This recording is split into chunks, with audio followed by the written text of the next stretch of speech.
After the owner died, his soul entered his dog. What he did to protect his family is incredible. I'm still here. I never really left you. Those were the first words I tried to say the moment everything changed, though they never came out of my mouth the way they used to. They echoed only in my mind at first, drifting through confusion and light and something I couldn't understand, until the world shaped itself around me again. My name is Daniel Harper, and this is the part of my story that no one would ever believe unless they had lived it. Before we begin, welcome to Paws Society. Thank you so much for watching our videos. It truly helps us when you like and subscribe. And if you have a story to share, make sure to comment below and include where you're from. Thank you, and have a great day. One moment, I was closing my eyes in a quiet room in our home in Cedar Hill, Tennessee, thinking about my wife, Claire, and our 7-year-old son, Mason. The next, I was staring up at them from a much lower angle than I ever had in my life, feeling the room through senses I had never used before. I knew something strange was happening, but I didn't know how to explain it. I couldn't call out to them. I couldn't reach out with my hands. I didn't even have hands anymore. Instead, I felt paws pressing softly against the carpet. I felt a cold nose breathing air that tasted like home. I felt a heartbeat in my chest, steady and strong, but not human. And then I saw Claire kneeling in front of me, tears on her cheeks, stroking the side of my face. "Good boy, Scout," she whispered, her voice shaking. "We're going to be okay. I promise." Scout, our dog, the golden retriever I had raised since he was a puppy, the dog who lay beside me every morning before I got out of bed, whose tail thumped the floor when he heard my footsteps, whose warm head rested on my lap when I was tired after long days at work. I had always teased Claire that Scout loved me more than anyone else. Turns out, we were closer than I ever knew. I didn't know how, or why, or what had happened between those last peaceful breaths in my old body and this moment inside Scout's. But I knew one thing with certainty. I wasn't gone, and somehow, some way, I was still here to protect them. Before the story truly begins, thank you for watching Paws Society. We appreciate every single one of you for supporting our heartwarming stories. Please like and subscribe to our channel. It helps us more than you know. If you have a story to share, leave it in the comments and tell us where you're watching from. Thank you, and have a wonderful day. The first hours, if I could measure them that way, were a confusing blur of sounds and instincts that didn't belong to me. When I tried to stand, I stood like a dog. When I tried to speak, I barked instead, startling myself so badly I slipped on the rug. Claire quickly scooped me into her arms, her voice soft and soothing, and instinctively I leaned into her touch. I didn't mean to. I didn't know how to stop it. Everything about this new body wanted comfort, love, safety. But deep inside that warm instinct was something else. Me. The me that remembered my life. The me that remembered Claire's laugh and the way Mason would climb onto my shoulders. The me that remembered the promise I had made every single night. I'll always keep you safe. I didn't know whether Claire could feel the difference as she held me, but she looked into my eyes for a long time, like she sensed something she couldn't explain. "You miss him too, don't you, Scout?" she whispered. If I could have spoken, I would have told her everything. I would have told her I was right here. I would have told her she wasn't alone. And I would have told her how strange it felt to experience the world through soft ears that twitched at every sound and a tail that seemed to have a mind of its own. But all I could do was rest my head against her shoulder and hope she understood even a fraction of what I was trying to say. Mason came in a few minutes later, rubbing his eyes from a nap. He was a small boy with sandy blonde hair and bright blue eyes, and the moment he saw me in Claire's arms, he rushed forward and hugged me so tightly I let out a small grunt. "I'm glad you're here, buddy," he said softly. "Mom and I, His voice broke. Claire hugged him with her free arm, kissing the top of his head as he buried his face into her sweater. I wanted to tell them I loved them more than anything, that I would find a way to stay by their side for as long as they needed me. But all I could do was press my head gently against Mason's cheek, hoping it would bring him a small piece of comfort. Over the next days, life shifted into something familiar, yet completely foreign. I recognized the house around me, the wooden floors, the photographs lining the hallway, the scent of fresh laundry, and the faint smell of coffee from the kitchen. But every sound was louder, every movement sharper. I could hear squirrels outside before they reached the fence. I could smell the wind shifting through the trees. And emotions came with a strange new clarity too. I could sense when Mason felt scared, even before Claire noticed. I could sense when Claire was exhausted, her steps just a little slower, her breathing a little heavier. I followed them everywhere, never letting them out of my sight. At night, I would lie beside Claire's bed, listening to her soft breathing and the quiet creaks of the house settling around us. Sometimes she cried when she thought Mason was asleep. She would sit on the floor, her hand on my back, whispering things she was too afraid to say aloud during the day. "I don't know how to do this alone," she said one night, her voice trembling. "I'm trying, but I miss him every second." She didn't need to say my name. I knew she meant me, her husband, her partner. And though she couldn't hear my thoughts, I leaned against her, pressing my head gently into her lap. She ran her hand slowly over my fur, her fingers shaking. "You're the reason I'm still holding on," she whispered. "You and Mason, you're all I have now." I wished I could hug her. I wished I could tell her she had more strength inside her than she realized. I wished I could tell her that she wasn't alone. Not really. But what I did instead was stay beside her, letting my presence speak for me. Days turned into weeks, and I learned to move through the world in ways I never imagined. I learned how to run with 4 legs instead of 2, how to nudge open doors with my nose, how to bark at delivery trucks, and how to gently carry Mason's stuffed toys without tearing them.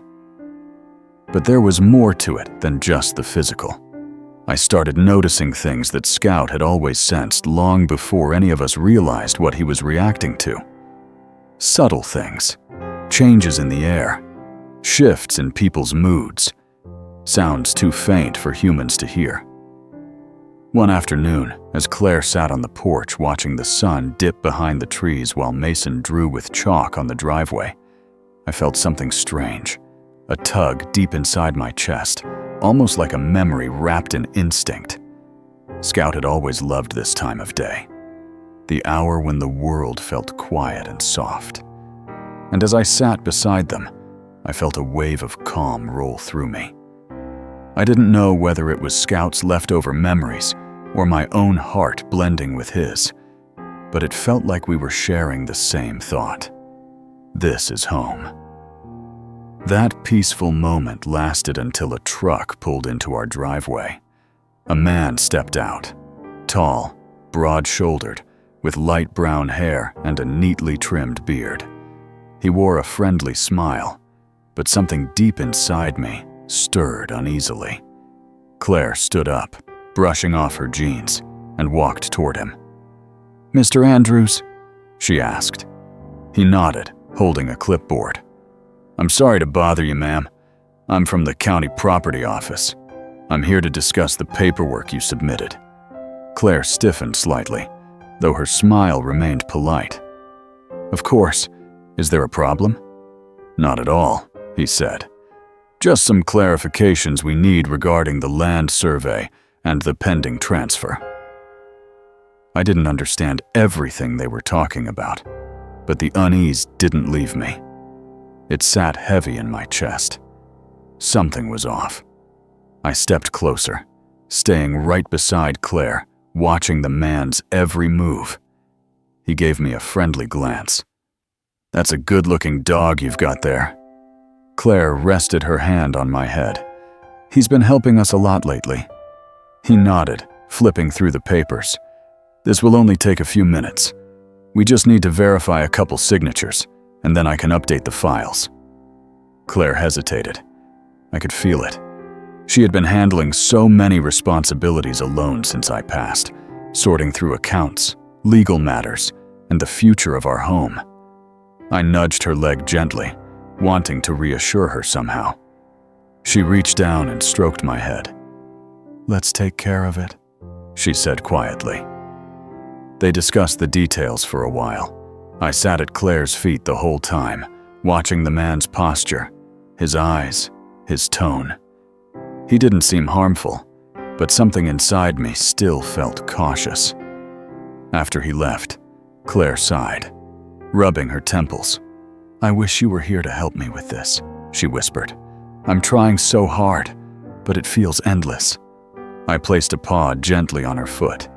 She smiled through tired eyes. "At least I have you, Scout. You always seem to know when I need you." That night, I stayed closer than ever. When she tucked Mason into bed, I lay beside the door, guarding the hallway. When she walked through the house, turning off lights, I followed her quietly. And when she finally went to bed, I curled up at her side instead of on the floor. She let me stay, resting her hand on my back until she drifted to sleep. I didn't think much of the property officer after that. But the next morning, when Claire checked the mailbox, she froze. A letter lay inside, stamped with an official seal. She opened it slowly, her eyes moving across the page, and I watched her expression change. First confusion, then worry. "This can't be right," she murmured. "This isn't what we talked about at all." She read the letter again, gripping it tightly. "They're saying there's a dispute about the property lines, that we have to provide additional documents or risk delaying the transfer." My ears perked up. Trouble. I could feel it. Not big trouble, maybe, but enough to unsettle her. Claire went inside and called the office, trying to understand the situation. I sat beside her, listening. "No, that's not what your representative told me yesterday," she said, her voice tense. "He said everything was fine. There were no issues." She paused. "Mr. Andrews?" "Yes, that was his name." Another pause. Then Claire's face shifted into complete disbelief. "You don't have anyone named Andrews working there?" she whispered. A chill ran through me, even though I was in a dog's body. Claire ended the call slowly, staring at the phone as if it had spoken something impossible. Then she looked at me, really looked at me. "Scout," she said, her voice barely audible. "Who was that man yesterday?" I didn't know, but the uncomfortable feeling I had sensed before now made perfect sense. Something wasn't right. Something was coming. And I knew, deep in my heart, that whatever it was, I wasn't going to let it anywhere near my family. Not now. Not ever. I followed Claire everywhere that day, never leaving her side. She made more calls, trying to figure out who had come to our home pretending to be a county representative, but no one knew anything. Every office she contacted said the same thing. No one had been sent to our address. Mason sensed the worry in the air, even though Claire tried her best to hide it. "Mom," he asked softly during dinner, "are we okay?" Claire gave him a gentle smile. "Yes, sweetheart, we're fine. Just a mix-up with some paperwork. Nothing we can't handle." Mason nodded, but still looked uneasy. I nudged his leg gently, and he smiled a little as he scratched behind my ears. That night, when Mason was asleep and the house was quiet, Claire sat on the couch with her arms wrapped around herself. I rested my head on her lap. She stroked my fur slowly, deep in thought. "I know this sounds strange," she said softly, "but earlier, when that man was here, you..." She paused, searching for the right words. "You were watching him so closely, like you knew something I didn't." She looked into my eyes. "Sometimes I swear you understand me better than you should." I did, and I wanted to protect her from everything she was afraid of, and everything she didn't yet see. I didn't sleep that night. Not really.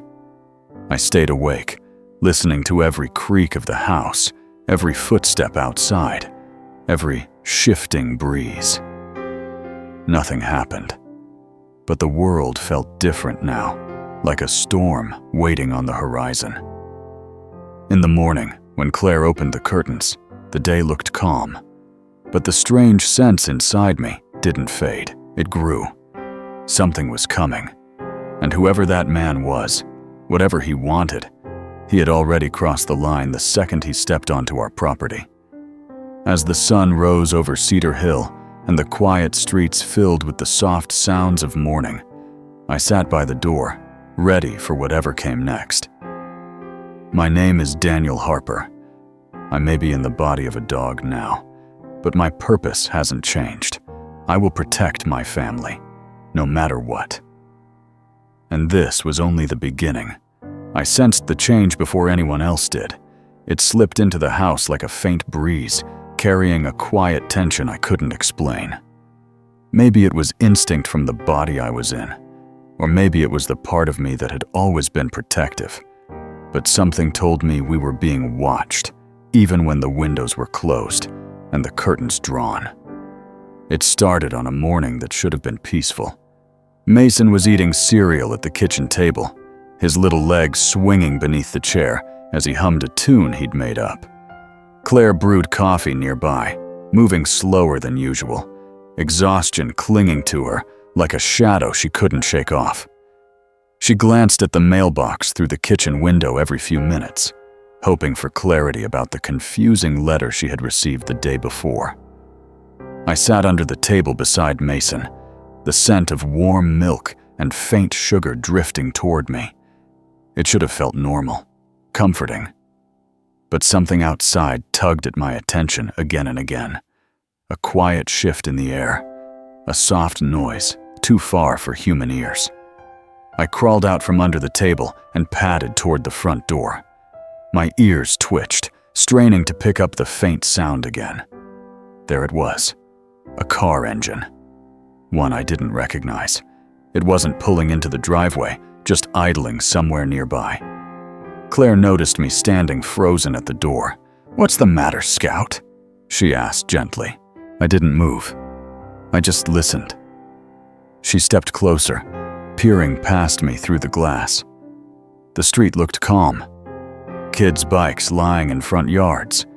A few wooden mailboxes at the ends of driveways. The hills rising in soft curves beyond the houses. Nothing out of the ordinary. But I could hear it. The quiet hum of an engine parked somewhere behind the row of trees across the street. It wasn't the usual sound of a neighbor's truck or the mail carrier's vehicle. It was smoother, lower, like someone trying not to be noticed. Claire put a hand on my head, smiling faintly. "You're on high alert today, aren't you?" If only she knew. I pressed my head lightly against her hand, trying to nudge her away from the door. She didn't understand, but she laughed softly. Okay, come on, let's eat breakfast." She walked back to the kitchen. I followed, though my attention kept drifting to the window. Mason was already talking about something he had drawn the night before. "Mom, after school, can we play soccer in the yard?" "Of course," she said, but her voice sounded distracted. She was thinking about the man from the day before, the mysterious, fake representative. The letter that didn't match anything she'd been told. She kept glancing at her phone like she was waiting for a call that never came. After breakfast, Claire helped Mason pack his backpack. She found his favorite blue jacket, the one with the small patch on the sleeve, and made sure he had his lunch. I followed them out to the driveway. The sun was still low in the sky, casting long shadows across the neighborhood. Birds called from the trees. A gentle breeze carried the scent of morning dew, but something else hung in the air, subtle and unsettling. Claire didn't notice, but I did. As she buckled Mason into the car, I scanned the street again. The mysterious engine was no longer running. The silence felt heavier than before. Claire knelt down and cupped my face in her hands. "You'll keep watch while we're gone, right?" I pressed my forehead gently into her palms. She kissed the top of my head and stood. "Good boy." As she drove off, I stayed at the edge of the driveway until the car turned the corner and disappeared. Then I sat there, unmoving, listening to the quiet world around me. Something was wrong. I couldn't explain it, but I could feel it deep in my chest, a ripple of uncertainty running through every instinct I had. Hours passed slowly. The house felt empty without them.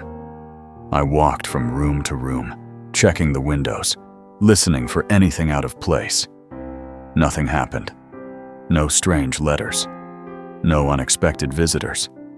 The quiet almost convinced me I had imagined everything, that the uneasy feelings were just leftover instincts blended with my new dog senses.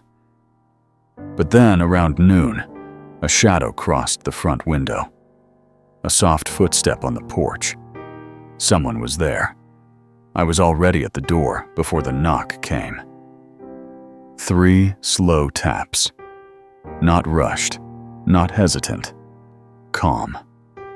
I growled, not loud, but low, warning whoever stood outside that this was my home, my family's home, and they weren't welcome unless I knew who they were. The knock came again. My paws paced an anxious rhythm on the floor. I barked this time, sharp and loud. The shadow outside shifted. Then a voice spoke, muffled through the door. "Hello? Anyone home?" A man's voice, calm, soft-spoken, but not familiar, and not the same voice as the man who had come the day before. He knocked again.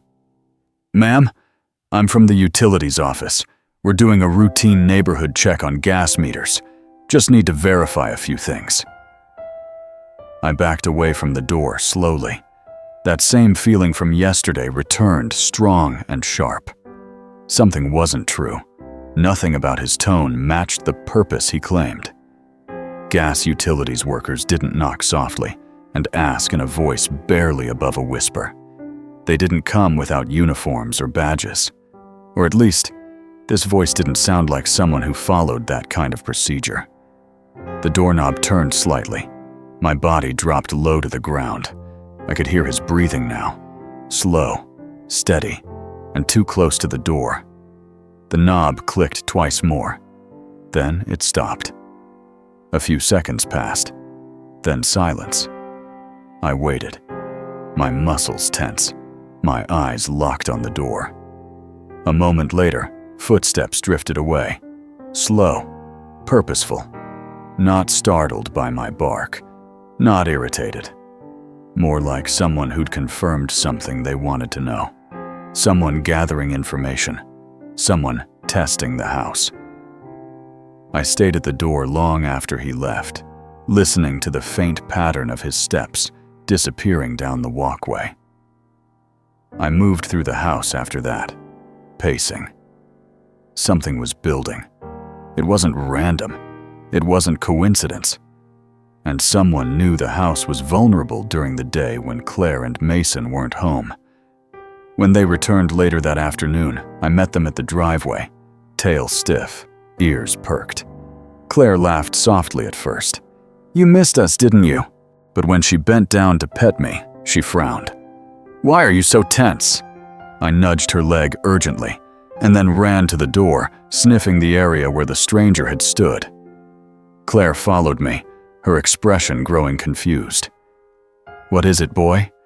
She opened the door, looked out, then stepped onto the porch.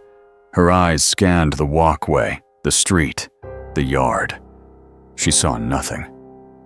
"Scout," she said gently. "No one's here." If only she'd arrived early enough to see it for herself. Mason took his backpack inside and placed it on the dining table. As he pulled out his homework, I sat beside Claire, trying to express the unease in whatever way I could. I stayed close to her the rest of the evening. When she made dinner, I hung near her feet. When she helped Mason with his reading assignment, I lay beside them. When she tucked Mason in, I rested at the foot of the bed, staring toward the hallway. Claire noticed. "You're being protective tonight," she whispered. I gently placed my paw on her hand. She smiled and stroked behind my ears. "I don't know what I'd do without you."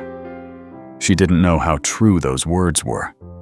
Later that night, after she fell asleep, I lay on the rug in her bedroom, listening to the soft hum of the fan and the quiet breaths of the woman I loved more than anything.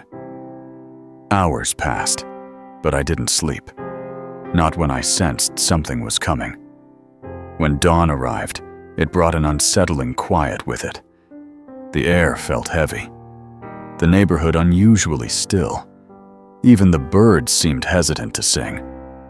Claire made breakfast while keeping an eye on me, noticing the way I patrolled the windows. "You're worrying me, Scout," she said softly. "What's bothering you?" I pressed my head against her leg, hoping she'd understand even a fraction of what I felt. Around 10 in the morning, she received another letter. It wasn't expected. It wasn't from a familiar sender. She opened it cautiously, then frowned deeply. "This doesn't make sense," she murmured. "Why are there more questions about the property assessment? Why are they asking for details they already have?" She sat at the kitchen table and read it again, rubbing her temple. I hopped onto the chair beside her. She glanced at me and exhaled slowly. "This feels wrong, doesn't it?" I put my paw on her knee. She nodded, her gaze thoughtful and afraid.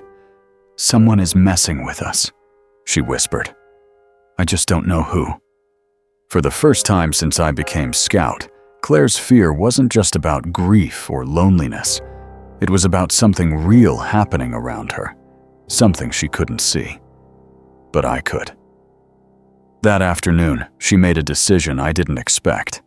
She picked up the phone and called her late husband's friend, Mark Bennett, a tall man with sandy hair and a calm demeanor. He had been someone she trusted, someone I had trusted. "Mark, something strange is going on," she said over the phone. "I need your help." When he arrived an hour later, I greeted him with cautious familiarity. He knelt and rubbed behind my ears. "Hey there, Scout. You're keeping an eye on things, huh?" If only he knew how literally he had said that. Claire explained everything. The false county representative, the letter that contradicted what she had been told, the utilities worker who didn't seem legitimate, and now another letter raising more questions than answers. Mark's expression darkened with worry. "You're right," he said. "None of this sounds normal." "Do you think someone's trying to scam us?" Claire asked. "Or, I don't know, something worse?" He hesitated, then sighed. "I don't want to jump to conclusions, but I'll ask around, see if anyone else in town has had strange visits. I'll also check with the county office myself. If someone's using fake credentials, we need to know." Claire looked relieved, but not entirely. She kept glancing at the windows. "I just want to keep Mason safe," she said softly. I pressed against her leg, letting her know I was here for that very reason. "You will," Mark said firmly. "And so will Scout." He looked at me with a hint of a smile. "He seems more alert than usual." Claire nodded. "He's been like that for days, almost like he senses something coming." Mark rested a reassuring hand on her shoulder. "I'll help you figure this out. No one's going to take advantage of you." After he left, Claire seemed calmer, but I didn't relax, not even a little. The house felt watched again that evening, especially when the sun dipped and shadows stretched long across the street. I spent the night moving from window to window. Every distant car made my ears perk. Every rustle outside made my tail rise slightly. I didn't know exactly what we were up against, but I was sure of one thing. The first 2 strange visits were only the beginning. When morning came again, Mason woke up extra early. "Mom," he said excitedly as he tugged on Claire's sleeve. "It's the day of the school fair. Remember?" Claire smiled and hugged him. "Of course I remember. We'll go after lunch, okay?" He nodded eagerly. I followed them down the hallway, listening to the soft rhythm of their footsteps. For a moment, the idea of the school fair brought a spark of normalcy, a reminder of happy times and simple joys. But even that feeling couldn't quiet the restless energy building inside me. At lunchtime, Claire checked her phone for the 5th time. "Still no update from Mark?" she murmured. I nudged her hand gently. She smiled. "I know. I'm just overthinking everything." But she wasn't. She was finally seeing what I had sensed all along. When we left for the school fair, I rode in the back seat of the car, scanning the streets as we passed familiar houses, tall oak trees, and quiet parks. Kids were running around with backpacks, laughing and shouting. People were walking dogs or mowing lawns. It looked like any other peaceful afternoon. But something was wrong.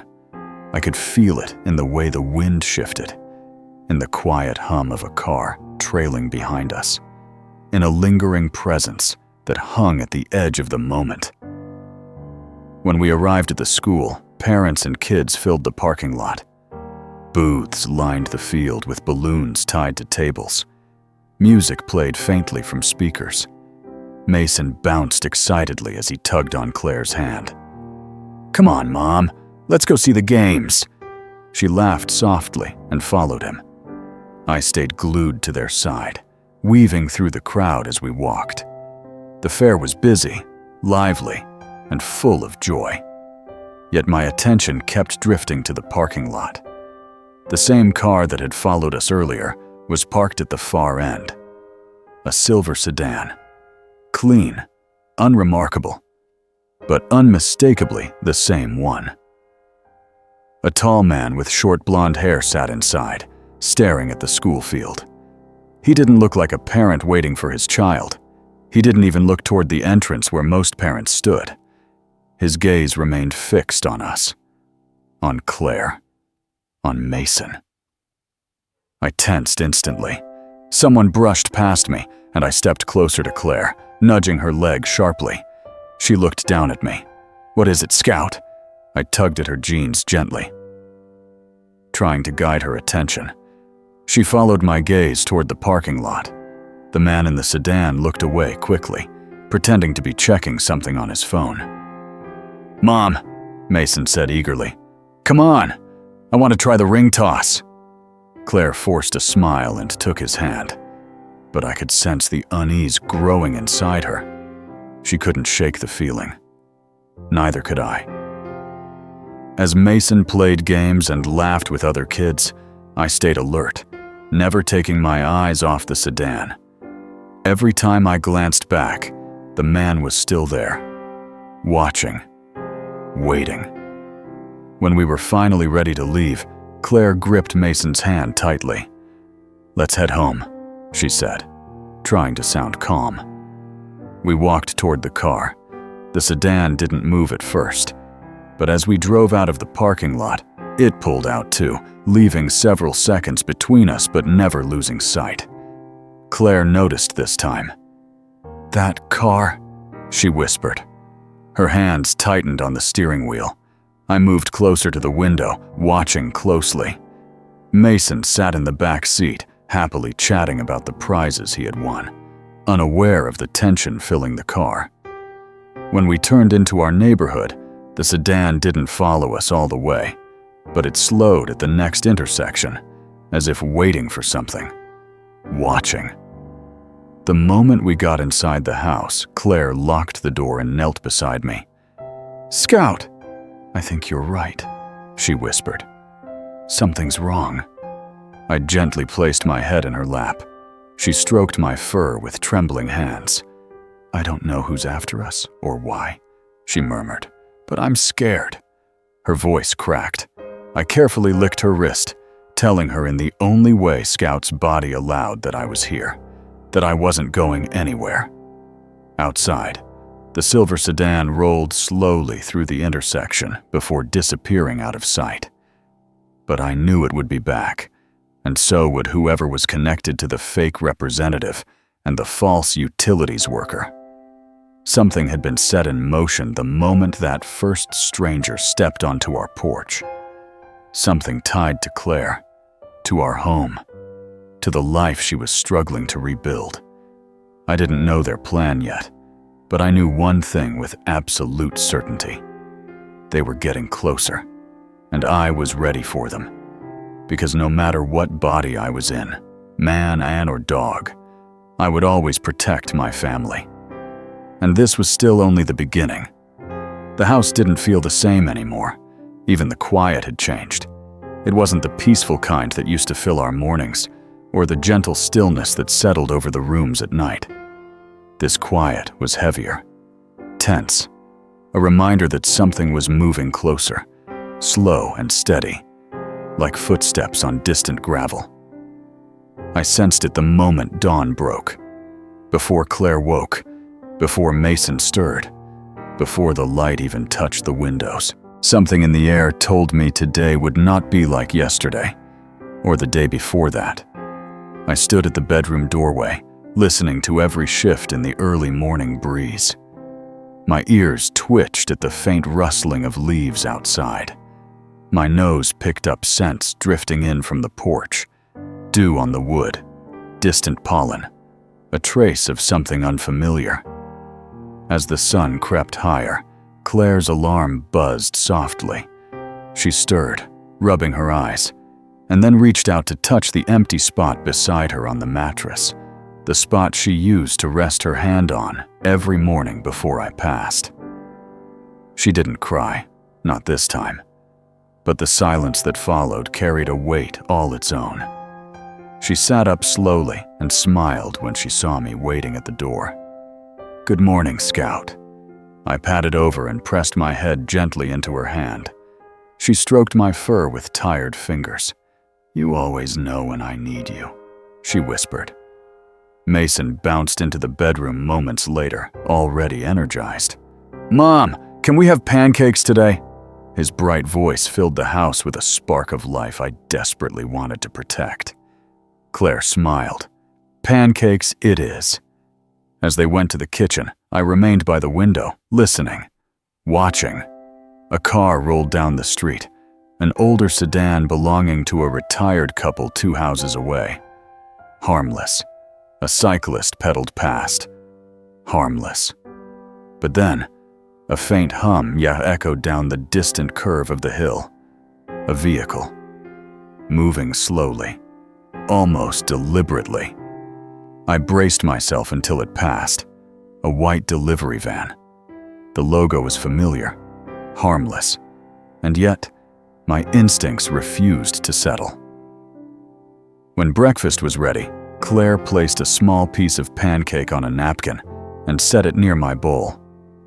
"I know you love these," she said softly. I sniffed it, more focused on the strange tension in the air than the food. She noticed. "Still on alert?" she murmured. If only she knew how deeply. After breakfast, she walked to the mailbox while I trotted beside her. The morning sun cast long lines across the quiet street. A neighbor waved from across the road. A jogger passed by with earbuds in. Everything looked normal. Everything sounded normal. But when Claire opened the mailbox and pulled out a single white envelope, the air shifted again. She frowned and turned it over. No return address. My body stiffened instantly. She sensed it too. Slowly, she tore it open. A single sheet of paper slid out. Her eyes scanned the words, and her breath caught. Scout, they're saying our property line isn't valid. Again.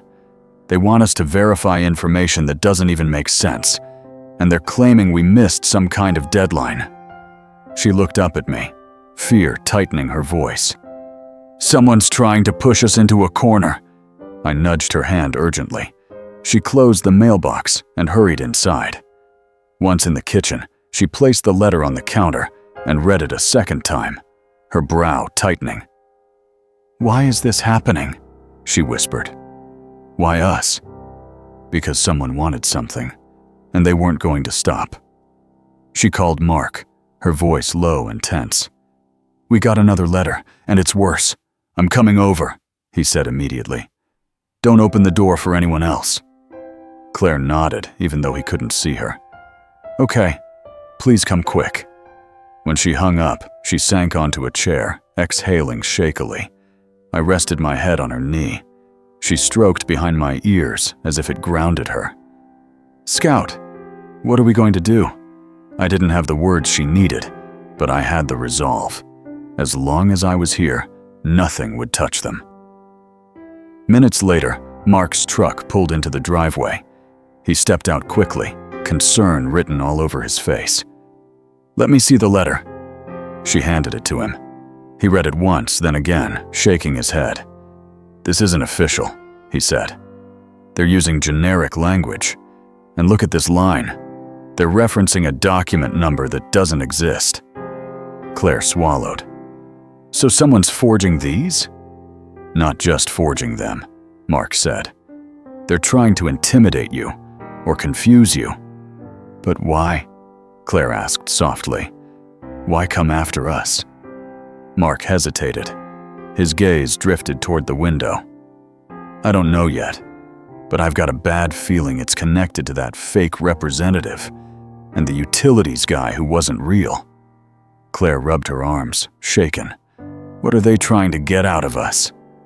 Mark folded the letter. "I'll take this to the sheriff's office. They need to know about this. In the meantime," he looked at me, "Scout's your best warning system. Don't ignore it when he reacts to something." Claire nodded, pressing her hand over her heart. "I won't." After he left, the house felt even heavier, like the walls themselves were aware that something dangerous lurked beyond the street. Despite the tension, the day moved on. Claire cleaned the living room while Mason watched cartoons. I followed her, unable to shake the constant feeling that someone was watching our home from somewhere unseen. The feeling intensified around mid-afternoon, when I walked toward the back patio door and saw something unusual. Footprints. Fresh. Not from Claire. Not from Mason. Not from me. A man's footprints. From boots. They led from the edge of the yard toward the back gate, then disappeared into the trees behind our property. Claire came over, wiping her hands on a towel. "Scout! What is it?" She looked through the glass and froze. "Those footprints! Those aren't ours!" Her breathing quickened. "Someone was in our yard!" I barked once, sharply. She locked the patio door immediately. Okay, it's fine," she whispered. "Maybe it was a delivery person, or a neighbor cutting through, or—" But her voice said she didn't believe any of that. Neither did I. That evening, she called Mark again. "There were footprints behind the house. Do not go outside alone," he warned. "I'll come back in the morning with an officer." Claire glanced at the back gate, fear flickering behind her eyes. "Do you think they're watching us?" "Yes," he said bluntly. "I think someone is." When she hung up, she locked every window, every door, every latch. I stayed by her side the entire time, scanning every shadow in the house. Mason didn't notice much. He was too busy building a tower with his blocks in the living room. But Claire noticed every shift in my stance, every low growl when something outside caught my attention. When she tucked Mason into bed, she lingered longer than usual. She brushed his hair back, kissed his forehead, and held onto his small hand for a moment. "You're safe," she whispered. "We're all safe." But her voice wasn't confident. After Mason fell asleep, she gathered blankets on the couch, choosing to stay downstairs instead of sleeping in her room. I curled up beside her, keeping watch. Hours passed. The house creaked softly. The wind blew through the trees. And then, around midnight, something shifted outside. A faint thump, soft, controlled, like someone stepping onto the wooden back porch. I lifted my head slowly, every muscle ready. Claire stirred beside me. "Scout?" I moved to the patio door with silent steps. Claire followed close behind, her breath held tight in her chest. She reached for the curtain and pulled it aside just an inch. Just enough to see. The back porch was empty. Still. Quiet. But the footprints were back. New ones. Closer this time. Right at the doorstep. Claire gasped softly and clapped a hand over her mouth. I growled low and deep. She locked the door again, even though it was already locked. Her hands trembled violently. "Someone's testing us," she whispered. "They're testing how we react." I stayed by the door until dawn, not letting sleep claim me even once. When morning light broke across the sky, Mark arrived with a sheriff's deputy named James Turner, a tall man with cropped brown hair and a calm expression. "Show us," he said. Claire led them to the back porch. The footprints were still there. The deputy crouched, inspecting them. "These were made last night," he confirmed quietly. "And they're from boots, most likely size 11 or 12. Claire crossed her arms tightly. "Someone was watching us." "I'll add this to the report," he said, "and I'll have patrol sweep by your street more frequently." Then he glanced at me. "Seems like Scout's been noticing things before anyone else." "He's been on high alert for days," Claire said. "He won't relax, not even at night." The deputy gave a faint, reassuring smile. "Good dog. Keep looking out for them." If only he knew how literally that was true. After the officer left, Mark stayed to talk through possibilities. They sat at the dining table while I lay beneath Claire's chair, ears tuned to every sound outside. "I've been asking around," Mark said. "A couple of neighbors mentioned seeing a silver sedan cruising the area more than usual." Claire's breath hitched. That same car followed us from the school fair. Mark's eyes narrowed. "And one neighbor said someone matching the description of the fake county representative knocked on their door last week, asked questions about property." Claire gripped the edge of the table. "So they're targeting more than just us?" "Maybe. Or maybe they're looking for something connected specifically to your property." "But why?" she asked again, her voice barely above a whisper. Mark didn't answer at first. "There's something else you should know." Claire's eyes widened. "What?" He exhaled slowly. "I looked into your property's original filings from years ago, and while most of it checks out, there's one piece that caught my attention." Claire leaned forward. "Tell me." "Your land is oddly valuable for its size, more than most parcels around here. Something about mineral rights being flagged decades ago. Nothing ever came of it, but sometimes companies try to reclaim old claims or pressure families into selling." Claire looked stunned. "Are you saying someone might be trying to pressure us out of our home for money?" "Possibly," Mark said. "Or they might think you don't know the land's value and that you're vulnerable right now." Claire shook her head. "After everything we've been through." Her voice trailed off. I nudged her leg gently. She bent to stroke my back, grounding herself. "We're not leaving," she whispered. "We're not giving in to whoever's doing this." "You won't," Mark promised. "We'll figure it out." After he left, the mood inside the house shifted again. Not just fear this time, but resolve. A quiet fire inside Claire that hadn't been there before. She spent the rest of the day cleaning, organizing, and going through paperwork. I followed her everywhere. When evening came, she settled on the couch with a stack of old documents from the drawer under the stairs. "I need to understand what they want," she murmured. "And what's so important about this land?" I curled beside her, resting my head on her thigh as she flipped through old deeds, tax filings, and survey maps.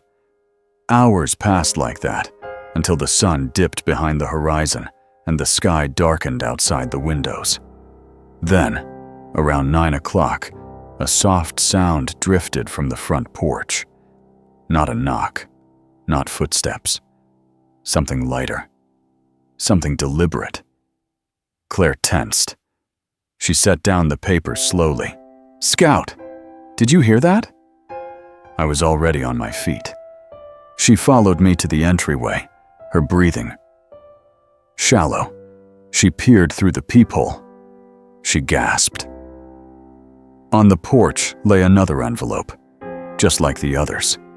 No knock, no footsteps, just the envelope, placed quietly at the door. She unlocked the deadbolt with trembling hands, opened the door just enough to grab the envelope, then shut and locked it instantly. "This is getting out of hand," she whispered as she backed away from the door. She tore it open. One line was printed on the paper inside. Just one line. "We need to talk."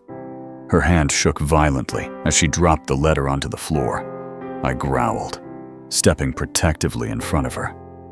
Someone had delivered that note silently, without being seen, without being heard. Whoever they were, they knew exactly how to get close, and they wanted a conversation, but not with me, with her. Claire took a shaky breath.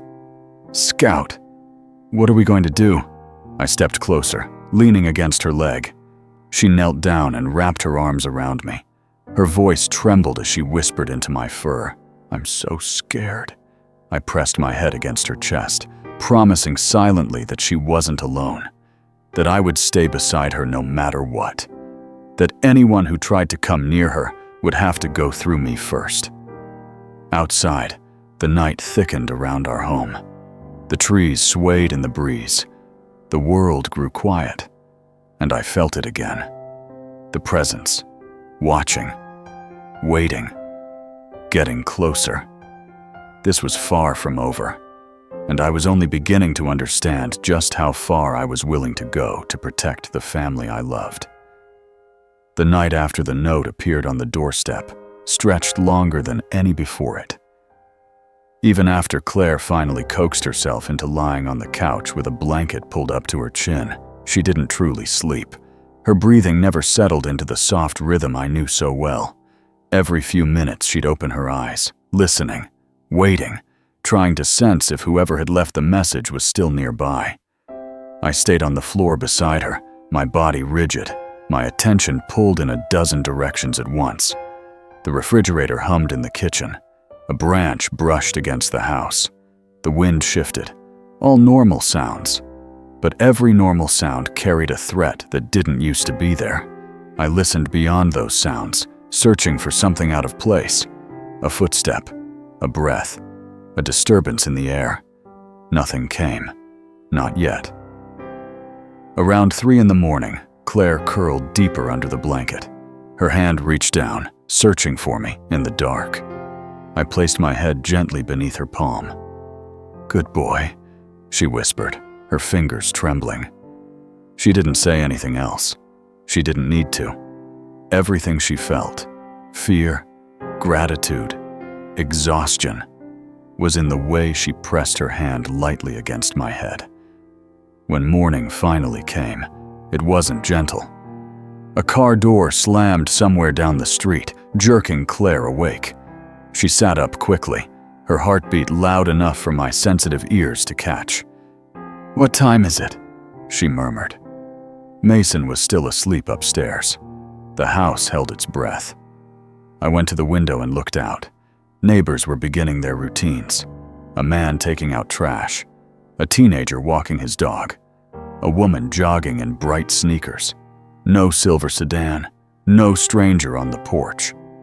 Claire looked relieved for half a second, then remembered the note on the floor near the entryway. She picked it up again, gripping the paper with both hands. "We need to talk," she read out loud in a tight whisper. Those 4 words had shaken her more than anything else, because they didn't threaten, they didn't demand, they didn't warn. They invited. That was worse somehow. She sat at the table with the note in front of her as she drank her morning coffee. I sat beside her chair, my tail still and straight behind me. Her voice wavered when she finally spoke. "I don't know what they want, Scout, but they won't get it. Whatever this is, they won't get it." Mason came downstairs, rubbing his eyes. "Mom, you look tired." Claire smiled weakly. "Didn't sleep much, sweetheart, but I'm okay." He sat at the table, swinging his feet. "Can we go to the park later?" "Maybe," Claire said. "We'll see how the day goes." He didn't notice the way she kept glancing toward the windows, checking if anyone lingered outside. After breakfast, Claire dialed Mark once more. "Did anything new show up on your end?" she asked as soon as he answered. "Not yet," he replied.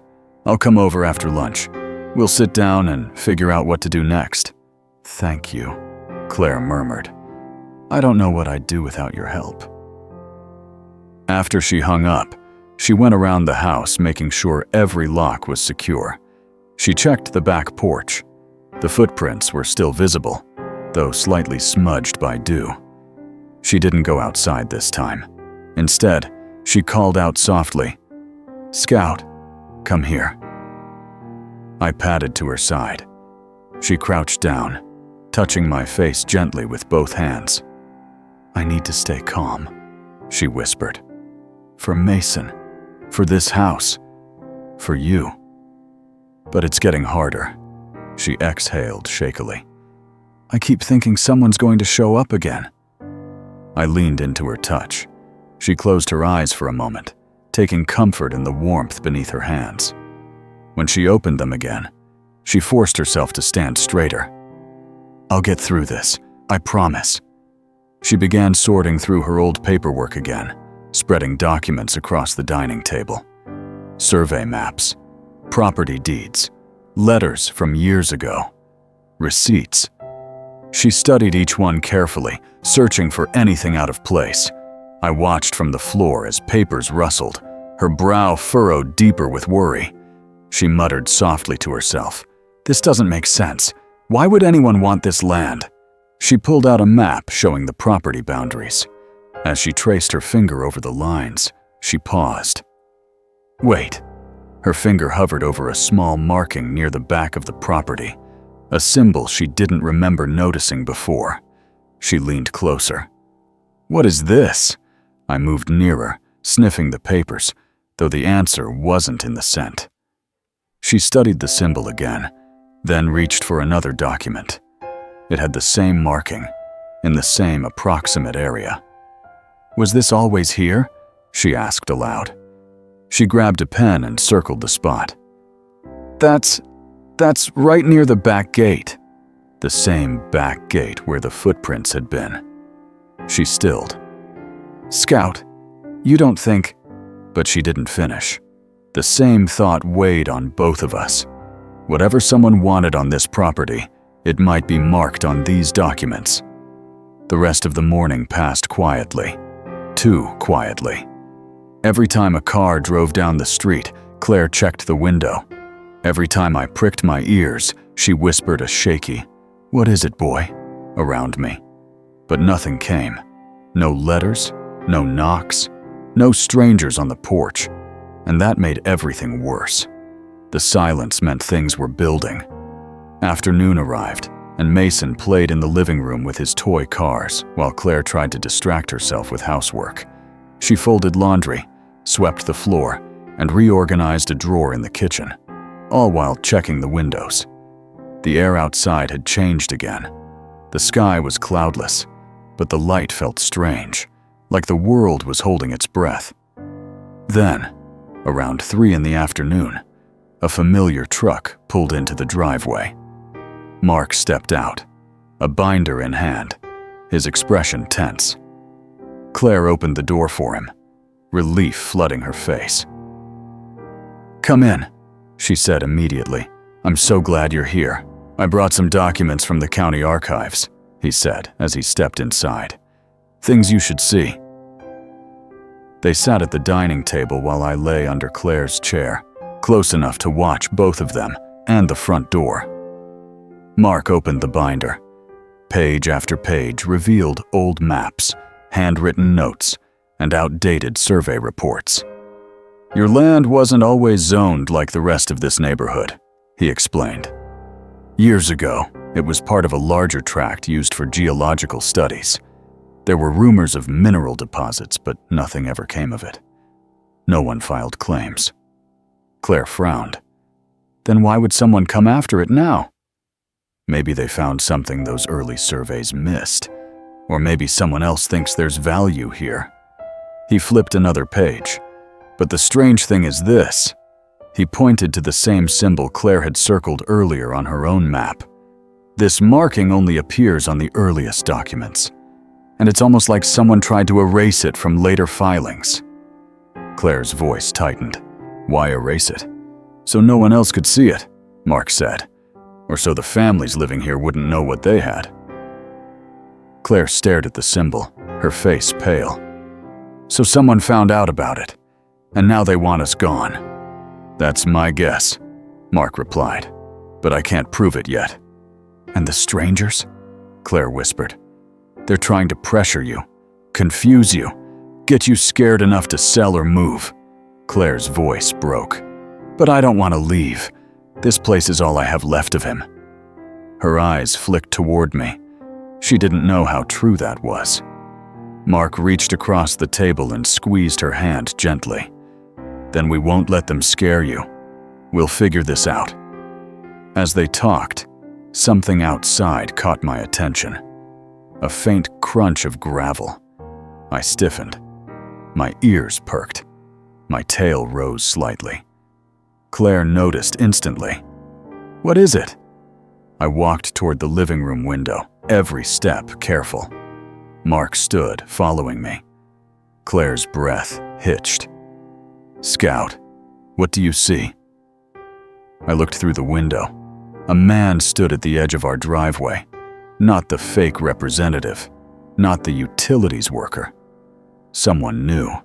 Tall, lean, wearing a dark jacket and jeans. His hair was short and light brown. He wasn't approaching the house. He wasn't knocking. He was just standing there, watching. Mark's face hardened. "Stay inside," he said quietly. Claire grabbed Mason, pulling him close. "Is he one of them?" she whispered. "I don't know," Mark murmured. "But he's not here for the neighborhood." The man didn't move, didn't wave, didn't shift his weight. He simply stared at the house, studying it, studying us. Mark stepped toward the door, but Claire grabbed his arm. "Don't go out there," she said urgently. "What if he's dangerous?" "I'm not letting him scare you," Mark said. But he didn't open the door. He just watched. After several long seconds, the man turned and began walking down the street. Not toward a car, not toward another house, just away. As if he had seen what he needed, as if the visit itself was a message. Claire's voice shook. "This is getting worse. More people keep showing up." "They're coordinating," Mark said. "Watching how you respond, testing the house's routines." Claire's hands trembled. Mason clung to her leg. What do they want from us? Mark shook his head. I don't know, but I'm going to stay for a while, just in case. As the afternoon faded into evening, the unease in the house deepened. Mark stayed at the dining table reviewing documents while Claire prepared dinner. Mason played quietly in his room, sensing more than he understood. I patrolled between rooms, my mind sharpening with every step. The presence I felt wasn't just fear, it was purpose. Someone was closing in. After dinner, when the sky outside darkened to navy and the streetlights flickered on, Claire sat on the couch holding a mug of tea. Mark sat across from her. I think we need to contact a lawyer, Mark said, someone who can protect your rights. And we need to file a formal report about these visitors. Claire nodded numbly. I'll do anything to protect my son. She reached down and stroked my fur. And Scout's the only reason I'm still calm at all. Mark smiled faintly. He's one loyal dog. If only he knew. As the hours passed, the house grew quiet again. Too quiet. Mark stepped outside to take a phone call. Claire tucked Mason into bed, kissing his forehead gently. I love you, she whispered. Everything's going to be okay. After she closed his bedroom door, she didn't head downstairs. Instead, she leaned against the wall, breathing heavily, her eyes filling. I nudged her hand. She knelt down slowly and wrapped both arms around me. I wish your dad were here, she whispered. I wish I wasn't so scared. She buried her face in my fur. I wish I knew what they were after. I pressed against her, stayed there until she calmed. Eventually, we walked downstairs together. Mark came back inside, his expression uneasy. I don't want to alarm you, he said carefully. But while I was outside, a car passed by slowly, really slowly. Claire froze. What kind of car? A silver sedan. Her breath caught. The same one. I think so. The air in the room tightened like a held breath. A slow dread spread through Claire's eyes, settling into her bones. They know we're here, she whispered. They're watching us. Mark nodded grimly. But they're not coming close yet. They're waiting for something. I moved toward the window again, my entire body alert. Outside, the street lay silent under the glow of the street lamps. No sedan, no strangers. But the air carried that same tension, the same invisible presence, watching, examining, closing in. Claire wrapped her arms around herself. Mark, what if they try to come inside? His jaw tightened. They won't. Not while I'm here. But we all knew the truth. They were already trying. Just in a different way. With pressure. With fear. With silent messages and unexpected visits. With that single, haunting line from the note. We need to talk. Soon, the house settled into late-night quiet again. Mark slept on the couch, insisting he wouldn't leave them alone tonight. Claire tried to sleep in her room, but she left the door wide open. I positioned myself at the top of the stairs where I could watch everything. The hallway, the bedrooms, the living room below. Hours ticked by. The house creaked softly. The night wind rustled the leaves. Then, sometime around 2 a.m, a faint click reached my ears. From the back of the house. Claire's room was quiet. Mark didn't stir. Mason slept peacefully. The click came again. Metal lightly tapping metal. The sound of a latch on the back gate. My ears shot up. My heart thudded once, hard. Someone was out there. Someone who wasn't afraid of the dark. Someone who wasn't afraid of the house being occupied. Someone who had finally decided to get closer. I stood silently, every muscle coiled. The third click was unmistakable, the back gate opening. The intruder was no longer testing us from afar. They were here, and I was ready for them. Because protecting them, my wife, my son, my home, wasn't just a promise. It was the very reason I was still here at all. And this night was far from over. The moment the back gate clicked open, something ancient and instinctive moved through me. Not fear, not panic. Something else. A protective surge that filled my chest like a force I didn't have in my human body. It sharpened every sense, every thought, every breath. I moved silently toward the staircase, positioning myself at the exact point where I could hear everything. The soft rustle of grass beneath someone's feet drifted through the walls. Slow, careful. Someone was trying not to be heard. They didn't know I existed in this form, not truly. They didn't know I had been listening for this exact moment. A faint shuffle near the back porch made the fur along my neck rise. My paws pressed firmly into the wood at the top of the stairs. I leaned forward, muscles coiled. No light turned on, no blinds shifted, no human stirred. Only me. From downstairs, Mark shifted in his sleep, oblivious to the intruder. Claire's breathing remained steady.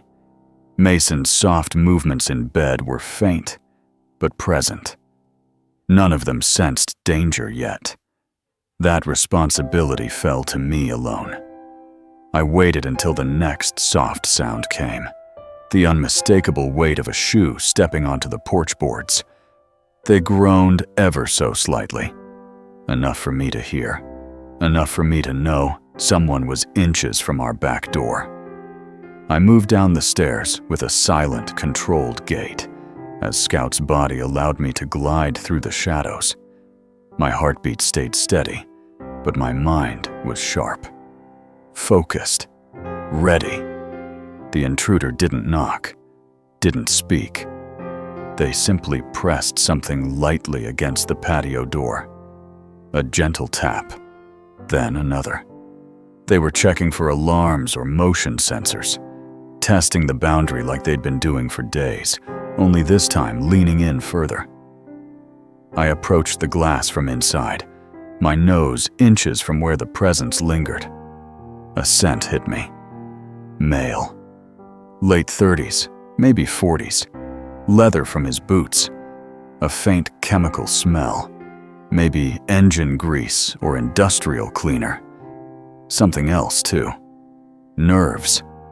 Even through the barrier, I could smell his tension. He wasn't as calm as he pretended during those distant appearances. I growled low. A warning.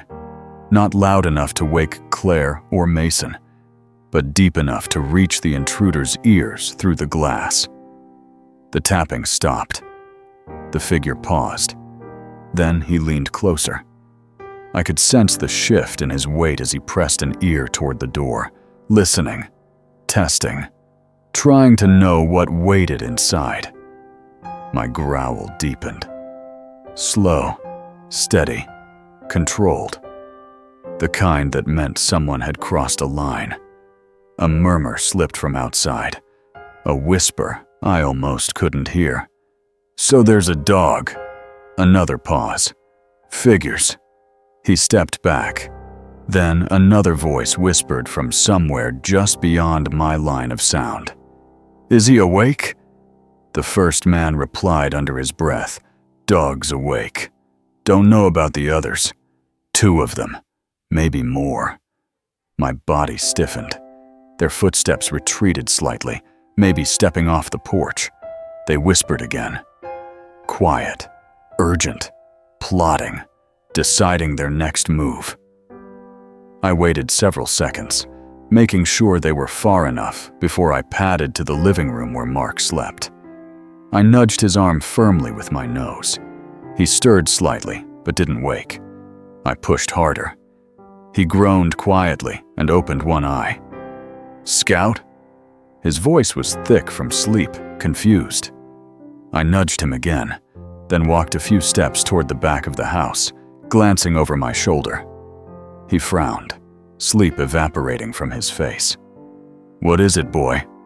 I took a few more steps. He stood slowly, rubbing his eyes. "Something's wrong?" I stared at him, tail stiff, posture pointed like an arrow. He followed me to the kitchen. I stopped at the back door. Mark peered through the window cautiously. He stiffened. The porch was empty now, but he whispered quietly, "Someone was out there, wasn't there?" I growled softly. "Good boy for waking me," he murmured. He checked the locks, then moved away from the window, his expression hardening. "We can't tell Claire or Mason yet, not until we know what they want." But Claire was already standing in the hallway, pale and shaking. "What's going on?" she whispered. Mark cursed under his breath, realizing she'd woken and overheard enough. She stepped closer, hugging her arms tightly around herself. "Tell me, what happened?" Mark sighed heavily. "Someone was outside." She covered her mouth with both hands, eyes flooding with fear. "Oh no, no, please, not again." "They didn't try to break in," Mark said quickly. "Scout scared them off." "What if they come back?" she whispered. "What if they don't leave next time?" "We'll keep watch," Mark said, keeping his voice low and firm. "And tomorrow, I'm calling the sheriff again. We're filing an official incident report. It's gone too far." Claire nodded weakly. She bent down and wrapped her arms around me, pulling me into a desperate hug. "Thank you," she whispered, tears in her eyes. "Thank you, Scout." I pressed my face into her shoulder, letting her feel the reassurance she needed. She didn't know it was more than instinct, more than training. It was love.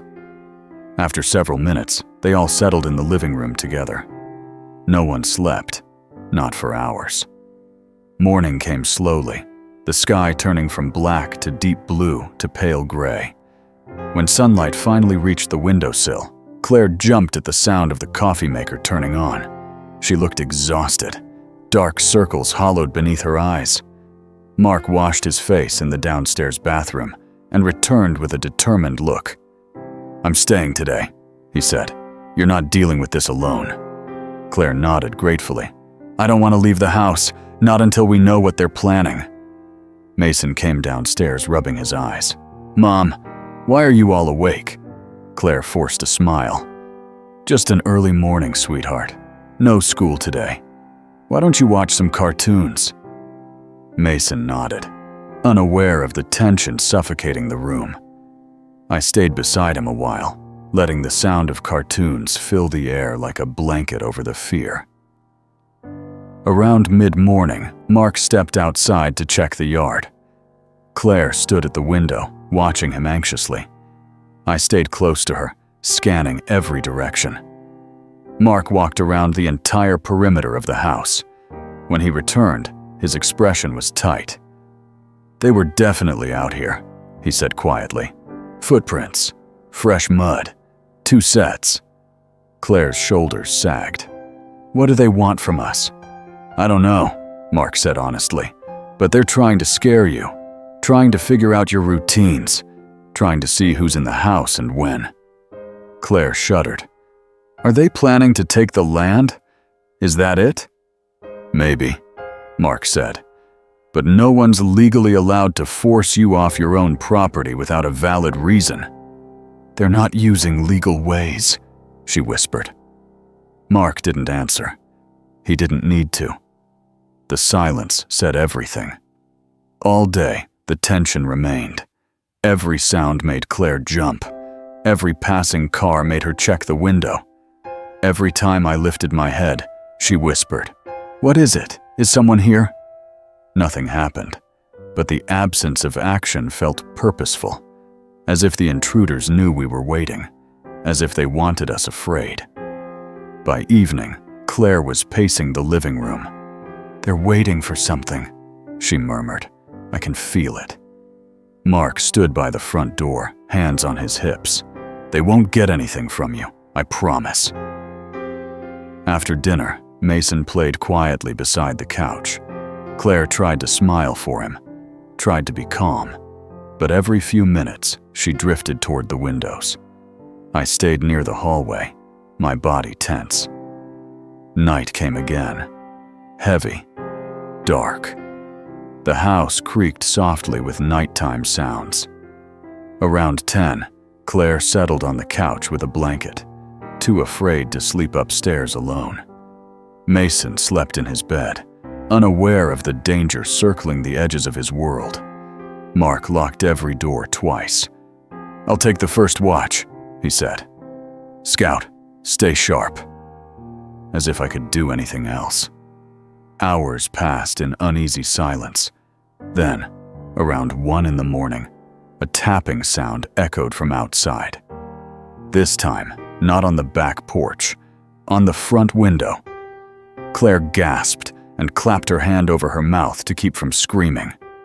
Mark shot to the window, carefully, staying low. I stood rigid beside him. Another tap, then another. Slow, intentional. Mark peeked through the bottom corner of the curtain. His jaw tightened. Claire whispered, "Who is it?" "It's the man from yesterday," Mark murmured. "Same jacket, same build. He's alone." "What is he doing here?" Claire choked out. "Why won't they stop?" The tapping continued, soft, repetitive, controlled. A signal, a message, a demand for attention. I growled low, stepping forward. The tapping paused. The man leaned closer to the glass.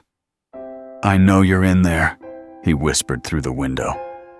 Claire covered her mouth again, tears filling her eyes. "What does he want?" she whispered. Mark didn't blink. "He's trying to make you open the door." "I won't," Claire whispered fiercely. "I won't." The man tapped again, 3 times, slow and deliberate. Then he whispered something else. "You can't ignore us forever." My growl deepened. He paused, listening. Then he stepped away from the window and disappeared into the darkness. Mark kept checking the windows, but the man didn't return. Claire sank to the floor and sobbed into her hands. I pressed against her, letting her cry into my fur. Mark sat beside her, placing a steady hand on her back. "We're calling the sheriff again tomorrow," he said. "This can't go on." Claire nodded, trembling. "Scout," she whispered brokenly, "you're the only reason I feel safe at all." I laid my head on her knee, my chest swelling with a fierce, unwavering purpose. Outside, the night grew silent again. But something deep in my bones told me the silence wasn't safety. It was the start of something bigger. The intruders weren't going away. They were getting braver, bolder, closer. And whatever they wanted from our home, whatever they believed they were entitled to, they would keep coming until they got it. Or until I stopped them. And I was nowhere near done. Not when my family needed me more than ever. The night after the man tapped on the window settled over the house with a tense stillness, as if even the air was waiting. Nothing moved outside. No footsteps. No whispers. But the absence of noise didn't bring comfort. It felt like a line had been drawn in the dark, one step away from something breaking. Claire sat on the couch with her knees pulled to her chest, a blanket wrapped around her shoulders. Mark positioned himself near the front window, phone in hand, ready to call the sheriff the moment anything else happened. I stayed between them, ears high, muscles tight. Something inside me knew tonight was different. Whatever the intruders had been building toward, whatever silent pressure they had been applying, it was coming to a point. Around midnight, a car slowed in front of the house. Claire froze. Mark stepped back from the window, lowering the curtain just enough to peek out. "It's not the silver sedan," he murmured. "It's a dark truck. No plates on the front." Claire gasped. "No plates?" "No." The truck didn't park. It crept forward, stopped for several seconds, and then pulled off down the road. Mark exhaled slowly. "They're checking if we're awake." "For what?" Claire choked out. "Why are they doing this?" "Because they think they can scare you," Mark said. "But they're not getting inside. Not tonight." The hours between midnight and sunrise stretched like a wire pulled too tight. Every sound outside felt deliberate. Every shift in the wind felt like a footstep. Claire didn't sleep. Mark didn't sleep. Neither did I. By morning, a soft gray dawn spilled across the living room carpet. Birds began chirping again, cautiously returning to their morning routines. The tension in the house didn't fade, but daylight softened its edges. Claire rubbed her tired eyes. "I can't do this another night," she whispered. "I won't survive another one." Mark placed a steady hand on her shoulder. "You won't have to. I spoke to someone last night while you and Scout were in the hall." "Who?" she breathed. "A contact at the sheriff's office," Mark said. "They're sending a deputy to stay nearby tonight, and I'm speaking with a property lawyer today. We're getting ahead of this before they escalate." Claire nodded, shaky but grateful. "Thank you." "You're not alone," he said firmly. She looked down at me and stroked between my ears. "Especially not with you, Scout." I leaned into her touch, and in that moment, something inside me shifted. Not fear, not tension, but understanding. I couldn't stay forever. Not like this. My time in Scout's body had a purpose, and I felt that purpose drawing toward its close. Not an ending filled with sorrow or loss, but something gentler. Something meant to guide her to safety before I let Scout have his life back fully. As the day went on, Mark made calls. Claire gathered every document she had. She organized everything. Deeds, surveys, old letters, evidence. Mason played quietly, sensing the tension, but trusting the adults, and trusting me to keep him safe. By afternoon, a sheriff's deputy arrived. His name was Officer Raymond Miller, a white-haired man with gentle eyes and a steady voice that calmed even Claire for a moment. "I heard what you've been dealing with," he said softly. "You're not going through this alone. I'm parking my patrol car at the corner of your street tonight. No one will get close without me seeing them." Claire's eyes filled with relieved tears. "Thank you. Truly." As he left to set up his watch, something in Claire loosened just a little. She made dinner. She smiled at Mason. She breathed. That evening, the three of them, Claire, Mason, and Mark, sat in the living room with the TV playing softly. The house was still tense, but a shield now surrounded it. Mark inside, the deputy outside, and me, watching every shadow. When the sun fully set, I positioned myself in the hallway again, listening for anything out of place. Hours passed. 10 o'clock, 11, midnight. And then, at around 1 in the morning, something unexpected happened. Blunt's true silence. Not the heavy kind from before, not the dangerous quiet. A peaceful stillness. One that settled into the house like a warm blanket. Outside, a patrol car idled quietly at the corner. The intruders didn't return. No footsteps, no tapping, no shadows. It was over. Or rather, they had been stopped before going further. Sometimes, the greatest danger in the world is the one that runs once someone finally shines a light on it. Mark stayed another hour before deciding to go home. "Looks like your unwanted visitors didn't want to deal with law enforcement," he said softly. "They'll think twice before coming back." Claire let out a breath she had been holding for days. "Do you really think they're gone?" "Yes," Mark said. "They know you're not alone anymore. They know the sheriff's onto them. Whatever they were planning, they've backed off." Claire closed her eyes, relief washing over her like warmth after a long winter.